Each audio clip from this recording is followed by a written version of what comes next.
my Saturday night was going pretty well up until I saw Quinshon Judkins, the Browns rookie running back, got arrested in Florida.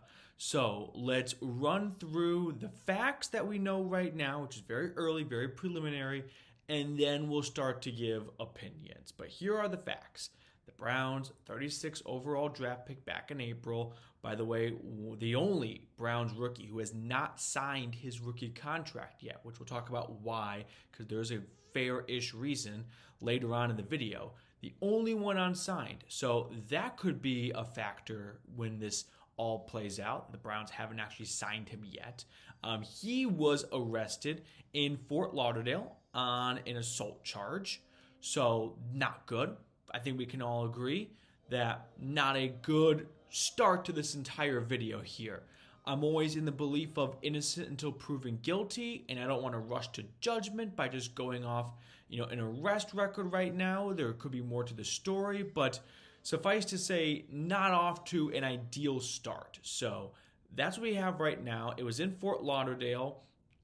The Browns rookies are going to be reporting for training camp not very far from now. I mean, NFL training camps for rookies are going to get underway this upcoming week. So we're just a few days away from the first, I think it's the Chargers, the first one to report. First set of rookies to report to any NFL training camp. So yeah, I'm guessing Judkins spending his last few days on summer break down in Southeast Florida. And who knows what happened. I'm not here to offer up theories as to how that happened. But those are the facts we have right now. Obviously, it's very preliminary, but that's what we know at the moment. So with that being said, now let's talk about some opinions that everyone quickly has. First opinion is, damn it. Like, come on, dude. Again, this is opinion time, right? And I don't know if he's innocent and if it's a witch hunt against him, who knows? But my opinion is, damn it. Because I'm somewhat inclined to believe that there's probably some truth to this, and not ideal. That's the first thought. Second thought I have, so like, I don't say shame on Judkins, because again, innocent until proven guilty, but like, not good optics to say the least. And I think it's also because it keeps happening, and that's the second part I have to this. Not to Judkins, but it keeps happening to the Browns. Last year, the Browns' second-round draft pick, Mike Hall, he was arrested and suspended for assault on his girlfriend, his fiance, I think his fiance. Then the summer before that, Perion Winfrey pulled a gun or was chasing down a girl in a hotel lobby in Cleveland, and he got released after it was a tumultuous rookie season for him to begin with. And then I think it was the summer before that, or the spring before that, when one of the two Maliks that played defensive tackle, he was nude, he was naked at a Chuck E. Cheese. That wasn't good. I'm going to put that under the not good column. So yeah, and I haven't even mentioned the big one, right? The D-man, Deshaun Watson. So sorry if you hear the movie in the background. My family's still watching a movie. I didn't make them pause it for me. Whiplash, very good movie. So yeah, suffice to say, not very good. In a very simplistic form, but deeper than that, it's a pattern. And it's a pattern that should have stopped last year, right? Put Deshaun Watson to the side because that was a known thing going on. The Browns in the draft keep overlooking potential character flaws. And in their defense for this one, I don't think anyone knew that Judkins could be a bit of a maybe hothead to say. I don't remember seeing negative things about his character when he was at Ole Miss and then when he got to Columbus. Maybe I'm just dumb at the moment, but does anyone else remember that being a problem for Mike Hall and Perion Winfrey? There were actual yellow flags in the pre-draft process of there are some character maturity concerns.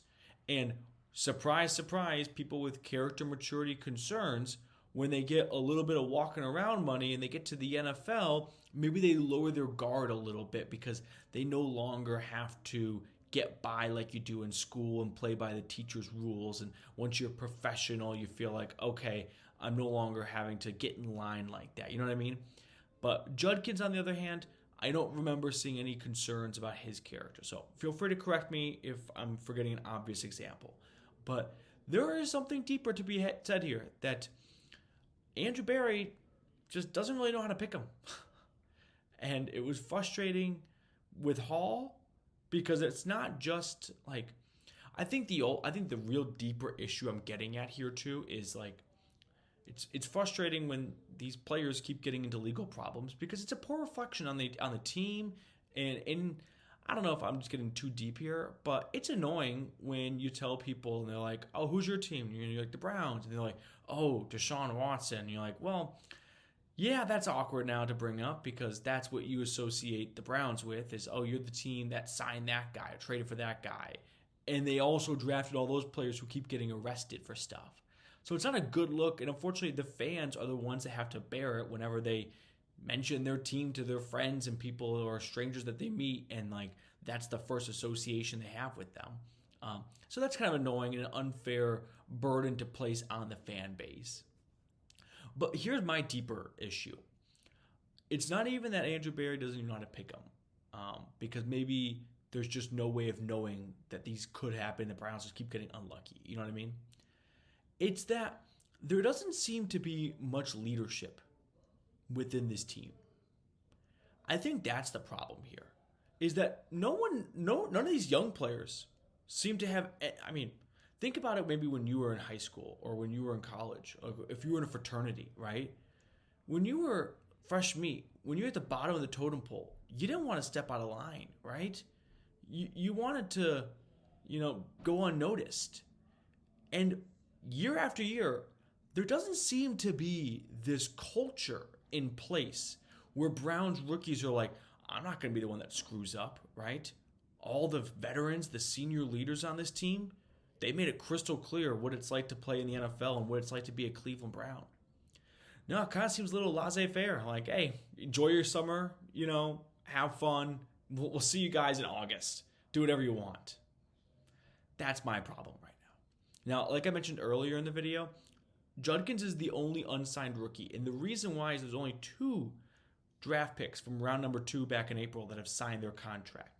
And it is Jaden Higgins, who was the 34th overall pick, so second in round 2, and Carson Schlesinger, who was the first second-round draft pick. And the reason being is Higgins got a fully guaranteed contract from the Houston Texans. So then the Browns gave Schlesinger a fully guaranteed contract.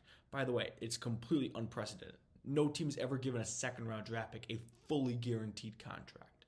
Now, we did a previous video on a breakdown of that, but Judkins and every other second-round pick from picks 35 to 64 are looking for fully guaranteed contracts. So if this turns out to be a very serious legal issue,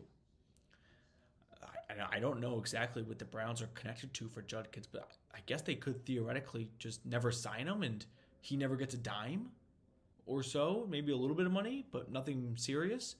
And the Browns just wasted a, early second-round draft pick. So that's the news right now. Get back to your Saturday night. Judkins, post bail, and don't do stupid shit. Did that sound fair enough to everyone? Can we agree on that? Little handshake on YouTube? Awesome.